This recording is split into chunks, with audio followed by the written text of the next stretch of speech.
when you think of how many people from Cuba risked their life, first, how many people were murdered as Castro came to power and all the poverty he created, broken down, dilapidated, rickety boats in shark-infested waters, risking their lives to come here to get away from there. You know as much about this as anybody.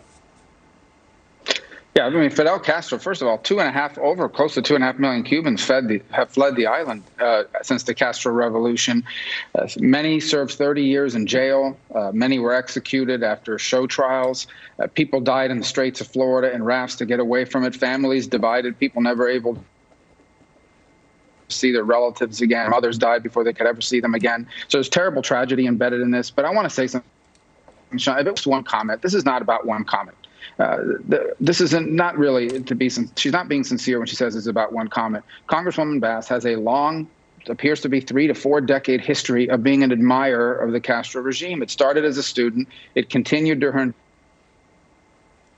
her time in government, and even up until her time here in Congress. She frequently visited the island, both as a part of these Venceremo brigades that were there to participate in the revolution and be helpful to it, and as recently as a few years ago. So this is about more than just one comment. And let me say one more thing, which she said the other day, that Republicans have taken to calling every Democrat a communist. That's just false. I'm the first to tell you there are many Democrats that have worked with us on this issue, a number of them that feel strongly about it, especially in Florida, but other parts of the country.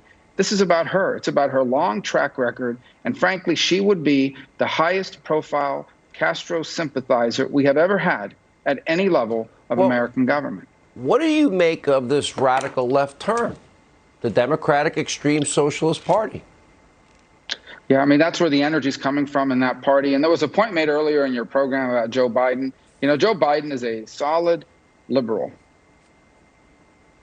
What's happened is the party has moved so far to the left that it leaves him looking like a centrist to some people. It's not that he has moved. He's still right in the liberal side. It's that the energy in that party has moved even further left. But here's the problem. If he becomes president, God forbid, all the people in his administration will come from that group. And you will see a fundamental change in this country that will please someone like Congresswoman Bass, for example, that sympathizes with the Castro regime.